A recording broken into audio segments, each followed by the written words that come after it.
Welcome back to all. Estimation എന്ന പാഠഭാഗത്തെ 16ാമത്തെ video ആണിത്. കഴിഞ്ഞ വീഡിയോയുടെ കണ്ടിന്യൂഷൻ ആയിട്ടാണ് ഈ വീഡിയോ ചെയ്യുന്നത്. ഇതിൽ നമ്മൾ ബ്രിക്ക് മേസൺറി, ഒരു ബിൽഡിങ്ങിന് ബ്രിക്ക് മേസൺറിക്ക് എത്ര ക്വാണ്ടിറ്റി വരും, അതേപോലെ തന്നെ ഫ്ലോറിങ്ങിന് എത്ര ക്വാണ്ടിറ്റി വരും, അതുപോലെ തന്നെ ഡാം പ്രൂഫ് കോഴ്സിന് എത്ര ക്വാണ്ടിറ്റി വരും എന്നീ കാര്യങ്ങളാണ് പറയാൻ പോകുന്നത്. ഓക്കെ, ഇതാണ് നമ്മുടെ പ്ലാനിൽ ഡോറും വിൻഡോസും ഒക്കെ ഉണ്ട് അല്ലേ. ഒരേ തരം ഡോറും വിൻഡോയും ആണുള്ളത്. കാരണം വ്യത്യസ്ത തരമാണെങ്കിൽ D1 D2 അങ്ങനെ ഉണ്ടാവും, അല്ലെങ്കിൽ W1 W2 ഉണ്ടാവും. ഇത് ഒരേ സൈസാണ് ഉള്ളത് ഡോറിനും വിൻഡോയ്ക്കും. ഇത് നമ്മുടെ സെക്ഷനാണ്. അപ്പോൾ ഡോറിൻ്റെ സൈസ് 1 മീറ്റർ ഇൻറ്റു 2 മീറ്റർ. അതിൻ്റെ അർത്ഥം എന്താ? വീതി 1 മീറ്ററും ഉയരം 2 മീറ്ററും ആണ്. ഇനി വിൻഡോയുടെ സൈസ് 1.2 മീറ്റർ ഇൻറ്റു 1.5 മീറ്റർ. അതിൻ്റെ അർത്ഥം എന്താണ്? വീതി 1.2 മീറ്ററും ഉയരം 1.5 മീറ്ററും ആണുള്ളത്.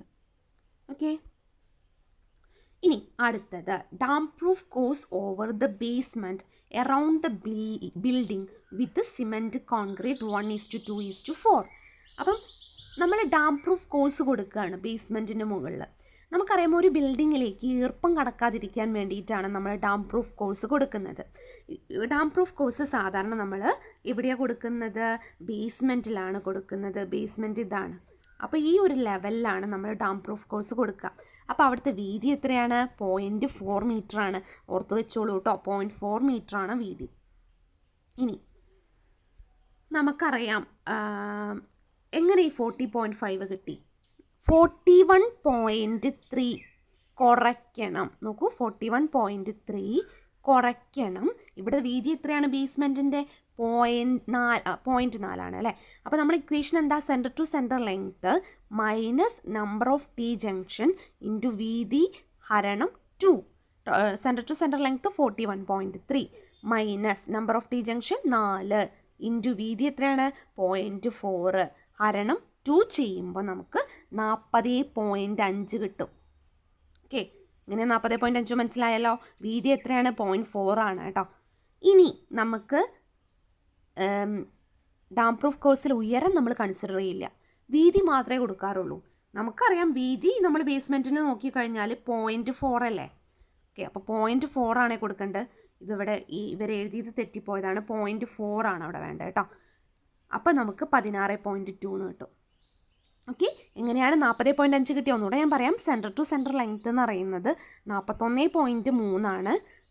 മൈനസ് 4 ഗുണനം വീതി എത്രയാണ് ഇവിടെ? 0.4 ബൈ 2 ചെയ്ത് കഴിഞ്ഞാൽ 40.5 എന്ന് കിട്ടും. അതിൻ്റെ വീതി 0.4 ആണ്. ഗുണിച്ച് കഴിഞ്ഞാൽ മീറ്റർ സ്ക്വയറിൽ കിട്ടും. 16.2 മീറ്റർ സ്ക്വയർ എന്ന് കിട്ടും. ഇനി എല്ലായിടത്തും നമ്മൾ ഡാം പ്രൂഫ് കോഴ്സ് കൊടുക്കേണ്ട ആവശ്യമുണ്ടോ? ഇല്ലല്ലോ. നമ്മളിപ്പോൾ ഡോറിൻ്റെ അടിഭാഗമാണ് ഡോറിൻ്റെ സില്ല് എന്ന് പറയുന്നത്. അവിടെയൊന്നും നമ്മൾ ഈ ഡാം പ്രൂഫ് കോഴ്സ് കൊടുക്കേണ്ട ആവശ്യമില്ല. അപ്പം മൊത്തം ക്വാണ്ടിറ്റിയിൽ നിന്നും നമുക്ക് ആ ഭാഗങ്ങളൊക്കെ കളയണം. ഓക്കെ, അപ്പോൾ എത്ര ഡോറാണ് ഉള്ളത്? 3 ഡോറ്. അത് 3 എന്ന് എഴുതി. അതിൻ്റെ ലെങ്ത്ത് 1 മീറ്റർ. വീതി ഭിത്തിയിലല്ലേ ഡോറ് കൊടുക്കുന്നത്, അതുകൊണ്ടാണ് 0.3 എന്ന് വന്നത് അതിൻ്റെ വീതി. ഓക്കെ, അത് ഗുണിക്കുമ്പം 0.9 മീറ്റർ സ്ക്വയർ എന്ന് കിട്ടും. അപ്പം നമുക്ക് ഡാം പ്രൂഫ് കോഴ്സിൻ്റെ നെറ്റ് ക്വാണ്ടിറ്റി കിട്ടാൻ എന്ത് ചെയ്താൽ മതി?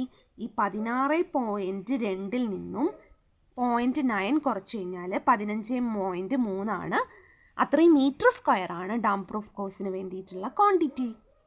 അത്രയേ ഉള്ളൂ, വളരെ സിമ്പിളാണ്. ഓക്കെ, ഇനി അടുത്ത ക്വാണ്ടിറ്റി. നമുക്ക് ബ്രിക്ക് വർക്ക് നടത്തണം. എവിടെയൊക്കെയാണ്? സൂപ്പർ സ്ട്രക്ചറിൽ കൊടുക്കണം. പാരപ്പറ്റ് വാളിലൊക്കെ നമുക്ക് ഇഷ്ടികയുടെ മേസൺറി ചെയ്യണം. അപ്പം ആദ്യം നമ്മൾ സൂപ്പർ സ്ട്രക്ചറുകളാണ് കൊടുക്കുന്നത്. സൂപ്പർ സ്ട്രക്ചർ എന്ന് പറഞ്ഞാൽ എന്താ? ഗ്രൗണ്ടിന് മുകളിലുള്ള ബിൽഡിങ്ങിൻ്റെ ഭാഗമാണ് സൂപ്പർ സ്ട്രക്ചർ. ഓക്കെ, അപ്പം നമുക്കറിയാം വാളിൻ്റെ കനം, ഭിത്തിയുടെ കനം 0.3 മീറ്റർ ആണ്. ഓക്കെ, അതുകൊണ്ട് ഇവിടെ 0.3 മീറ്റർ എഴുതി. ഉയരം 3 മീറ്റർ അല്ലേ? സൂപ്പർ സ്ട്രക്ചറിൻ്റെ സെക്ഷൻ എടുത്ത് നോക്കൂ, ഇതിൻ്റെ ഉയരം 3 മീറ്റർ ആണ്. അപ്പോൾ അത് നമ്മൾ 3 മീറ്റർ എന്ന് എഴുതി. ഇനി നമുക്ക് സെൻറ്റർ ടു സെൻറ്റർ ലെങ്ത്ത് എങ്ങനെ കിട്ടും?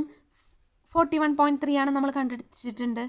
അതിന്ന് കുറയ്ക്കണം 4 നമ്പർ ഓഫ് T ജംഗ്ഷൻ ആണ് ഇൻറ്റു വീതി 0.3/2 ചെയ്യുമ്പോഴാണ് നമുക്ക് 40.7 എന്ന് ആൻസർ കിട്ടിയത്. ഓക്കെ, ഇനി പാരപ്പറ്റ് വാളാണ്. പാരപ്പറ്റ് വാൾ നമുക്കറിയാലോ. അപ്പോൾ പാരപ്പറ്റ് വാൾ എങ്ങനെ കണ്ടുപിടിക്കാം? ഒരു ബിൽഡിങ്ങിൻ്റെ ഔട്ടർ ലെങ്ത്ത്, അതായത് ഇതിൻ്റെ ഔട്ടർ ടു ഔട്ടർ ലെങ്ത്ത് 7.4 അല്ലേ? കാരണം ഇത് മുതൽ ഇതുവരെ 6.8 അല്ലേ? ഇവിടെ 0.3 കൂട്ടുക, ഇവിടെ 0.3 കൂട്ടുക, അപ്പം 7.8 ഇവിടെ കിട്ടും. ഇവിടെ 8.4 ആണ് ഔട്ടർ ടു ഔട്ടർ ലെങ്ത്ത്. നിങ്ങൾക്കറിയാലോ, പാരപ്പറ്റ് വാൾ നമ്മൾ ഉള്ളിലൊന്നും കൊടുക്കേണ്ട ആവശ്യമില്ലല്ലോ, പുറത്തല്ലേ നമ്മളിങ്ങനെ പാരപ്പറ്റ് വാൾ കൊടുക്കുക. ഓക്കെ, അപ്പോൾ അതിൻ്റെ സെൻറ്റർ ടു സെൻറ്റർ ലെങ്ത്ത് നമുക്ക് കണ്ടുപിടിക്കണം. ഇതിൻ്റെ ഒരു സെൻറ്ററിലല്ലേ നമ്മൾ പാരപ്പറ്റ് വാൾ കൊടുക്കുക.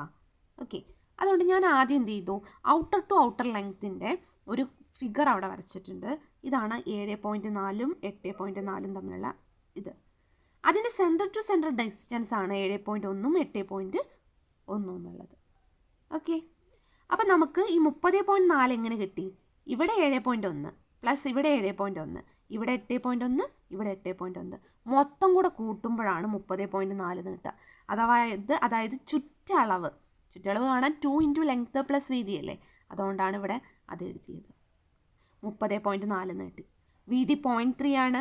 ഉയരം എത്രയാണ് പാരപ്പറ്റ് വാളിൻ്റെ ഇതെടുക്കുക, സെക്ഷൻ എടുക്കുക. സെക്ഷൻ എടുത്തു കഴിഞ്ഞാൽ 60 സെൻറ്റിമീറ്റർ എന്ന് കാണുന്നില്ലേ, അതുകൊണ്ടാണ് 0.6 മീറ്റർ എന്ന് അവിടെ ആൻസർ വരാൻ കാരണം. ഓക്കെ, അപ്പോൾ ഇത് ഗുണിക്കുമ്പോൾ നമുക്ക് 5.472 കിട്ടും. മൊത്തം കൂട്ടുമ്പോൾ എത്ര കിട്ടും? 42.102 മീറ്റർ ക്യൂബ് എന്ന് നമുക്ക് ബ്രിക്ക് മേസൺറിക്കുള്ള ക്വാണ്ടിറ്റി കിട്ടി. അതോടെ കഴിഞ്ഞോ? ഇല്ല. നമുക്ക് എല്ലായിടത്തും ബ്രിക്ക് കൊടുക്കേണ്ട ആവശ്യമുണ്ടോ? വാൾ എടുത്ത് നോക്കിക്കഴിഞ്ഞാൽ ഡോറ് കാണാം, വിൻഡോ കാണാം, അവിടെ ഒന്നും നമ്മൾ ബ്രിക്ക് കൊടുക്കേണ്ട ആവശ്യമില്ല. അപ്പോൾ അത്രയും ഭാഗം നമ്മൾ ഈ മൊത്തം കണ്ട ക്വാണ്ടിറ്റിയിൽ നിന്ന് കളയണം. ഓക്കെ, എങ്ങനെ കളയാം? അതാണ് ഡിഡക്ഷൻ എന്ന് പറയുന്നത്. അപ്പം ഡോറ് മാത്രം കുറച്ചാൽ മതിയോ? അല്ലല്ലോ, ഡോറിൻ്റെ മുകളിൽ ലിൻറ്റിലുണ്ടാവും, അതും നമുക്ക് കുറയ്ക്കണം. അപ്പോൾ ഡോറ് എഴുതി എത്ര എണ്ണം? 3 എണ്ണം അല്ലേ? ലെങ്ത്ത് 1 മീറ്റർ ആണ്. അതിൻ്റെ സൈസ് എടുത്ത് നോക്കിക്കഴിഞ്ഞാൽ 1 മീറ്റർ നീളവും 2 മീറ്റർ ഉയരവുമാണ് അല്ലേ? ഉയരം 2 മീറ്റർ. വീതി എത്രയാണ്? ഭിത്തിയുടെ കനം അത് 0.3 മീറ്റർ ആണ്. ഓക്കെ, അപ്പോൾ നമുക്ക് ഗുണിക്കുമ്പോൾ 1.8 മീറ്റർ ക്യൂബ് എന്ന് കിട്ടും. ഇനി വിൻഡോ എത്ര എണ്ണം ഉണ്ട്? 8 വിൻഡോ ഉണ്ടാവും. പ്ലാൻ എടുത്ത് എണ്ണി നോക്കുക, 8 എണ്ണം ഉണ്ടാവും. അത് 8 എണ്ണം എന്ന് എഴുതി. അതിൻ്റെ ലെങ്ത്ത് 1.2 മീറ്റർ ആണ്, ഉയരം 1.5 മീറ്റർ ആണ്. വീതി ഭിത്തിയുടെ വീതിയല്ലേ കൊടുക്കുക, ഭിത്തിയിലാണല്ലോ നമ്മളിത് കൊടുക്കുന്നത്, അതുകൊണ്ടാണ് ആ വീതി വരുന്നത്. അപ്പോൾ ഗുണിക്കുമ്പോൾ 4.32 എന്ന് കിട്ടും. ഇനി അടുത്തത് ഡോറിൻ്റെയും വിൻഡോയുടെയും മുകളിലുള്ള ലിൻറ്റിലും, അതും നമ്മൾ കളയണ്ടേ? ഓക്കെ, അപ്പോൾ അതുകൊണ്ട് ലിൻറ്റിൽ ഓവർ ഡോറ് വിൻഡോ. ഡോർ എത്ര എണ്ണം ഉണ്ട്? 3 എണ്ണം ഉണ്ട്. ഇനി നമ്മൾ നോക്കണം, ഞാൻ നേരത്തെ ക്ലാസ് എടുക്കുമ്പോൾ പറഞ്ഞിട്ടുണ്ടായിരുന്നു, ഡോറിൻ്റെ അതേ സൈസിൽ നമ്മൾ ഒരിക്കലും ലിൻറ്റിൽ കൊടുക്കാറില്ല. കുറച്ചൊന്ന് പ്രൊജക്റ്റ് ചെയ്യും, കുറച്ചൊന്ന് തള്ളി നിൽക്കുന്ന രീതിയിലാണ് ലിൻറ്റിൽ കൊടുക്കുക. സാധാരണ 100 മില്ലിമീറ്റർ പ്രൊജക്ഷനാണ് നമ്മൾ കൊടുക്കുക. നിങ്ങൾ അസ്യൂം ചെയ്യുക 100 മില്ലിമീറ്റർ പ്രൊജക്ഷൻ. ഓക്കെ, 2 സൈഡിലും. അപ്പോൾ ലെങ്ത്ത് 1 മീറ്റർ ആണ്. അപ്പം 0.1 മീറ്റർ അല്ലേ 100 മില്ലിമീറ്റർ? ഓക്കെ, അപ്പോൾ 2 സൈഡിലും 0.1ഉം 0.1 ആഡ് ചെയ്ത് കഴിഞ്ഞാൽ 1.2 മീറ്റർ എന്ന് കിട്ടും. വീതി 0.3 മീറ്റർ തന്നെ. ഉയരം എത്രയാണ്? 0.1 അല്ലേ? ഇവിടെ 100 മില്ലിമീറ്റർ തന്നുകൊണ്ട്. ഓക്കെ, അപ്പോൾ അത് ഗുണിക്കുമ്പോൾ നമുക്കൊരു ആൻസർ കിട്ടും. ഇനി വിൻഡോ എത്ര എണ്ണം ഉണ്ട്? 8 വിൻഡോ ഉണ്ട്. 8 വിൻഡോ ഉണ്ട്. ലെങ്ത്ത് 1.2 മീറ്റർ ആണ്. 2 ഭാഗത്തും 0.1 ആഡ് ചെയ്യുമ്പം 1.4 കിട്ടും. വീതി 0.3 തന്നെ, ഉയരം 0.1 തന്നെ. ഗുണിക്കുമ്പോൾ 0.336 എന്ന് കിട്ടും. അതൊക്കെ കൂടെ ഇതിൻ്റെ 2 ക്വാണ്ടിറ്റിയും കൂടെ കൂട്ടുമ്പം ഏതൊക്കെയാണ് കൂട്ടുമ്പം? ഇത് മൊത്തം കൂട്ടുമ്പോൾ നമുക്ക് 6.564 എന്ന് കിട്ടും. അത്രയും ഭാഗം നമ്മൾ ഈ 42.102 കളയണം. ഓക്കെ, അപ്പോൾ നമുക്ക് എത്ര കിട്ടും? 35.538 മീറ്റർ ക്യൂബ് എന്ന ആൻസർ കിട്ടും. അതാണ് ബ്രിക്ക് വർക്കിൻ്റെ യഥാർത്ഥ ക്വാണ്ടിറ്റി. ഓക്കെ, ആദ്യം മൊത്തം ക്വാണ്ടിറ്റി കാണുക, അതിൽ നിന്ന് കളയാനുള്ളതൊക്കെ കളയാം. ഡോറ്, വിൻഡോ, ലിൻറ്റിലൊക്കെ കളയാം.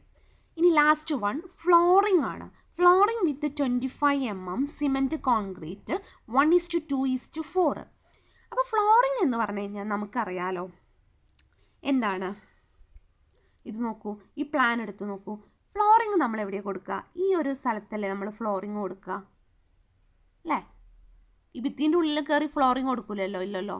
അപ്പോൾ ഓക്കെ, അപ്പോൾ ഇത്രയാണ് നമ്മൾ കൊടുക്കുക. അപ്പോൾ ഈ സൈസ് തന്നെയല്ലേ നമ്മൾ എഴുതുക. ആദ്യം കിച്ചൺ എന്ന് എഴുതുക. കിച്ചൺ എഴുതിയിട്ട് നമ്മൾ എന്ത് ചെയ്യണം? കിച്ചൺ എഴുതുക. എന്നിട്ട് അതിൻ്റെ ലെങ്ത്ത് 3 മീറ്റർ, ഉയരം വീതി 3.5 മീറ്റർ. ഓക്കെ, അപ്പോൾ 10.5 കിട്ടും. ഇനി അടുത്തത് ബെഡ് എടുക്കുക. ബെഡിൻ്റെ സൈസ് എത്രയാണ്? 3.5 × 3.5. അത് ലെങ്ത്തിലും നീളത്തിലും എഴുതുക.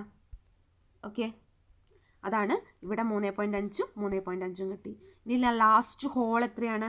ഹോൾ എത്രയാണ് നോക്കൂ, 6.8 ആണ്. അത് ഞാൻ പറഞ്ഞിട്ടുണ്ടായിരുന്നു, 6.8 × 4 മീറ്റർ. ഓക്കെ, അപ്പോൾ നമുക്ക് 6.8ഉം 4 എഴുതി, അത് ഗുണിക്കുമ്പോൾ 27.2 കിട്ടി. ഇനി നമുക്ക് ചിലപ്പം ഡോറിൻ്റെ സില്ലുകൾ ഉണ്ടാവുമല്ലോ, ഡോറിൻ്റെ സില്ലുകൾ നമുക്ക് എന്ത് ചെയ്യണം, അതൊന്ന് കുറയ്ക്കണ്ടേ? ഡോറിൻ്റെ സിൽ ഓഫ് ദ ഡോറിൻ്റെ അടിഭാഗത്തൊക്കെ നമ്മൾ ഫ്ലോറിങ് ചെയ്യുമോ? ഇല്ലല്ലോ. അതുകൊണ്ടാണ്. അപ്പോൾ ഇത്ര ഡോറ്, 3 ഡോറുണ്ട്. അതിൻ്റെ ലെങ്ത് എത്രയാണ്? 1 മീറ്റർ ആണ്. സോറി കേട്ടോ, ഇത് കളയാനുള്ളല്ല. സിൽ ഓഫ് ഡോറിൽ നമ്മൾ ഡോറിൻ്റെ സില്ലിൽ ചിലർ ഇങ്ങനെ ഫ്ലോറിങ് ചെയ്യുന്നുണ്ട്. ഓക്കെ, അപ്പോൾ അതാണ് അത് 3 എണ്ണം വന്നത്. ലെങ്ത് എത്രയാണ്? 1 മീറ്റർ ആണ്. വീതി 0.3 മീറ്റർ ആണ്. അത് ഗുണിക്കുമ്പോൾ 0.9 എന്ന് കിട്ടും. അതാണ് 50.85 മീറ്റർ സ്ക്വയർ. അത്രയാണ് ടോട്ടൽ ഫ്ലോറിങ്ങിന് വേണ്ടിയിട്ട് ഉള്ളത്. ഈ സിൽ ഓഫ് ഡോർ ആഡ് ചെയ്തില്ലെങ്കിലും കുഴപ്പമില്ല കേട്ടോ. ഇത് മാത്രം നിങ്ങൾ ചെയ്യുക. കിച്ചണ്, ബെഡ്, ഹോള്, ഓക്കെ, അത് മൊത്തം കൂടെ ആഡ് ചെയ്ത് കഴിഞ്ഞാൽ കറക്റ്റ് ആൻസർ കിട്ടും. ഇത്രയേ ഉള്ളൂ. നമ്മൾ ഫ്ലോറിംഗ് എന്ന് പറഞ്ഞു കഴിഞ്ഞാൽ ഈ ഭാഗത്ത് മാത്രമേ കൊടുക്കുകയുള്ളൂ. അപ്പോൾ അതിൻ്റെയൊക്കെ ഡയമെൻഷൻ എടുത്ത് എഴുതുക, അത്രേ വേണ്ടുള്ളൂ. ഫ്ലോറിംഗ് മീറ്റർ സ്ക്വയറിലാണ് നമ്മൾ യൂണിറ്റ് പറയുമ്പോൾ പറഞ്ഞിട്ടില്ലേ? ഓക്കെ, അപ്പോൾ നമുക്ക് ആൻസർ കിട്ടും. Okay, thank you for watching this video.